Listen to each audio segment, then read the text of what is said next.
Hey everybody, welcome to another game of War Machine. I'm Lightem'up here. Got a game between Legion and Skorne. So we're back on the Skorne pain train, getting ready for Adepticon.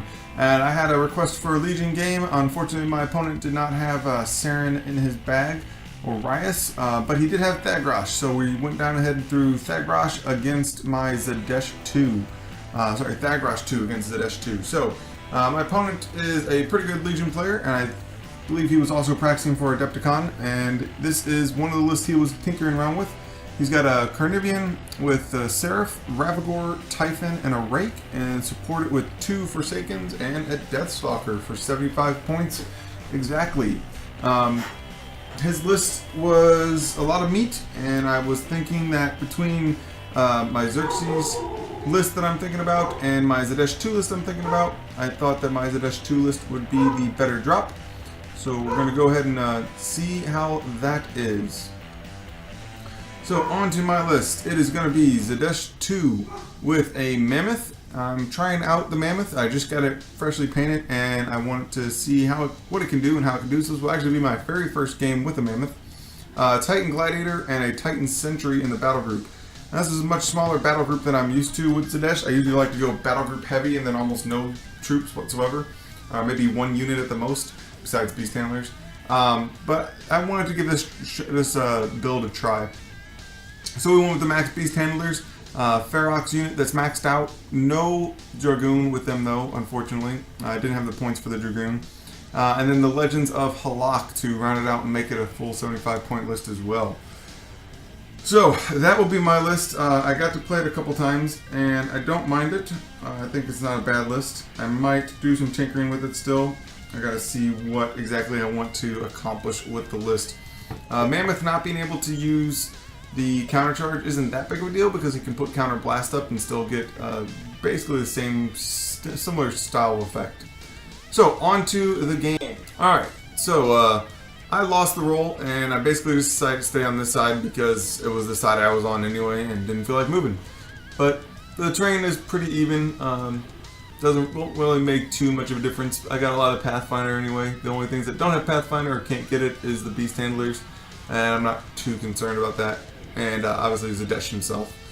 So round 1, my opponent is marking out his upkeeps. He's just gonna go ahead. He's got his apparition move with his Seraph, running his Raek up. His Raek's gonna be an annoying piece. He's gonna try to use that Raek to lock down my counter charges with its 1-inch reach and being able to jump around and get my back arcs, placing itself. Runs Typhon up after slipstreaming it, and then everything else is just going to be running into place. I believe he puts Dragon's Blood up on, or Dragon's Breath, whatever it's called, up onto Typhon.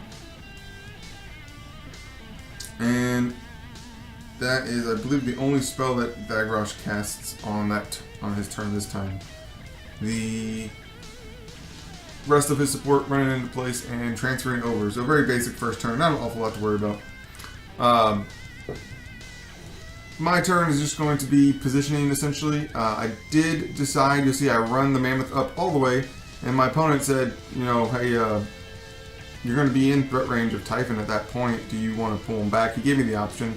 I said no, I want to see what the Mammoth can take. It's my first time ever playing him. I know he's got a lot of hitboxes and armor 20 is good. I debated putting the spell for Inviolable Resolve onto him or onto the Ferox. And thinking that the Ferox would get there first, I figured I should put it on them so they have a chance of making it through one turn. At least surviving some breath weapon attacks from his Spray tin Carnivean over there at the top of the screen. Probably a bad idea. And if you're playing this game, probably put your defensive spell onto your most expensive piece. And the Mammoth is obviously the linchpin of this army. I do still have some stuff left if he does go down, but I figured an armor 20 56 box beast would be able to tank it. So we will see what happens. He will only be able to charge Typhon onto me, and even though Typhon will have, I believe, 8 attacks, and then the spray, which I don't think the spray can do too much, I didn't think 8 attacks would really be able to do too much. Thagrosh goes though, and Thagrosh pops his feet, and then puts up his spell for the add a die, drop a lowest manifest destiny for melee attacks. The Ravagore comes up and it gets a shot into the Mammoth and does a ton of damage. I don't know if you guys saw that. Then the Seraph actually shot and got all 3 shots and did a ton of damage on all 3 shots. And then Typhon moved in and Typhon charged. So you'll get to see my phone screen there. You'll see all the boxes that are left, and he's just filling them in, down to a couple. Finally started buying attacks, and there goes the Mammoth. So, note to self, Mammoth cannot take 3 Seraph shots, 1 Ravagore shots, and a fully loaded Typhon under Manifest Destiny. That was probably a bad idea on my part. But, you know, who knows? We'll play around with it, see what happens. I'm not going to give up on the game, because I still do have, 2/3 of my list left over. His feat is going to make it difficult for me to engage him. He does put spiny growth up on the Carnivean at the top of the screen. It attempted to spray down one of my cats and only did a couple points of damage to him, so it was good. At least the cats will be able to attack. That ring right there was the Ravagore shot that hit my Mammoth, but we obviously didn't put it underneath him when the Ravagore shot. So, and then the Deathstalkers moved up. I think they killed a couple beast handlers. I think he killed 2 of my beast handlers with the Deathstalkers. And then he flips the turn. So, got an uphill battle to face. We got a Carnivean with spiny growth up. I got nothing really within charge range of any of my guys except the Raek is in charge range. I believe, no, not the Raek. I think it was a Deathstalker is in charge range of Zaadesh.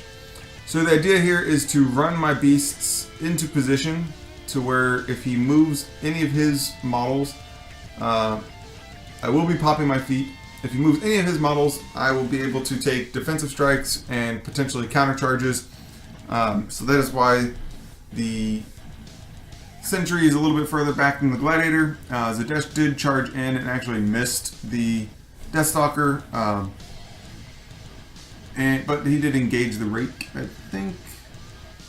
Or maybe he missed the Raek and then killed the Deathstalker. Either way. Run everything else up, get my beast handlers up. The Legends of Halaak come up so that they can get some defensive strikes if his guys move into position. And then I walk and leap my 5 Ferox into his Carnivean. And we'll see what, only 2 of the Ferox are going to be under my feet, so the other 3 won't be benefiting from that, but we can do some CMAs, combined melee attacks, to maximize the feat potential. And end up leaving the Carnivean on, looks like 6 boxes. So if I could have got another one into the feet, I probably would have killed him. Maybe not, but it would have been very helpful. Reposition the guys around so that they hopefully won't be able to get killed by just that Carnivean. And then we're back onto my opponent's turn. His turn 3. Top of 3.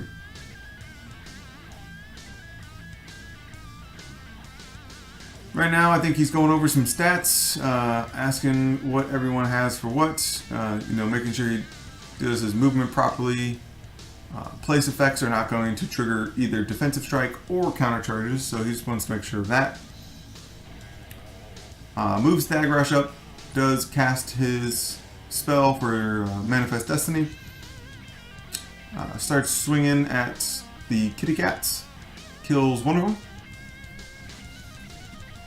And buys down a couple of his attacks, ends up spending all but 1 Fury to kill a second one, and leaves me with 3 kitty cats up on the top, or 3 Ferox on the top.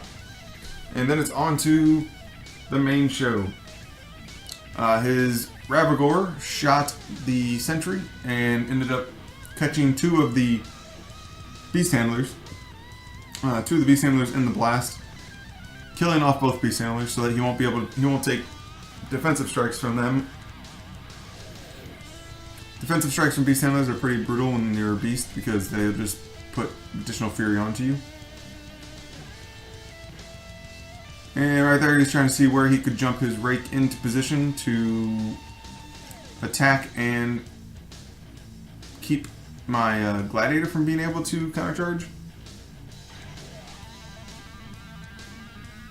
Ends up getting into the Gladiator's back arc and able to keep him from being able to countercharge. Gladiator does get a defensive strike. Does a couple points of damage, it looked like, to Typhon, but not much.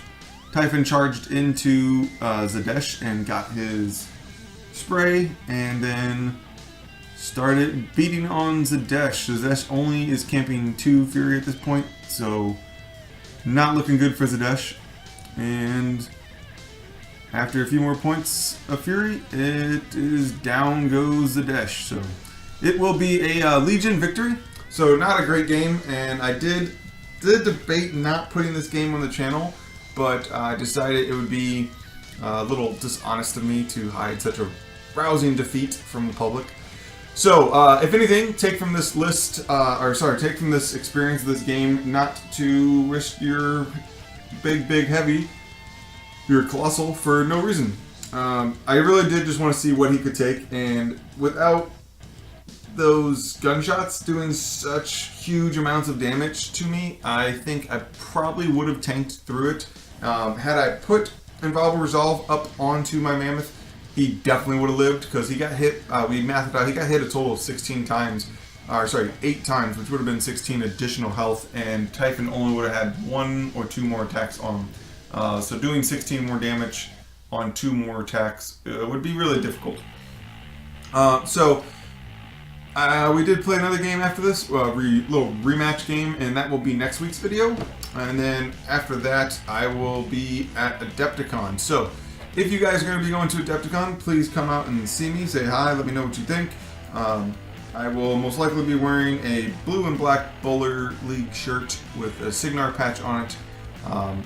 If I can ever win a tournament with Skorne, it will get a Skorne patch on it as well, but yeah, who knows. As for anything else, don't know what other cons I'm going to be going to anytime soon, but hopefully we'll see you all at Adepticon, and then at the very latest, I'm going to be going to MuseCon. So if you guys are going to be in the Iowa area in May, I think it's the weekend after Mother's Day, it will be MuseCon in Des Moines, Iowa. So hope to see you guys there too. Please leave some comments down below. Let me know what you guys think of the video, what you think of the list, what you guys want to see play. Feel free to head over to my Facebook page. It'll be linked in the doobly-doo at the bottom, and give that page a like. Send me a message if you want to talk to me, or if you want to send any suggestions.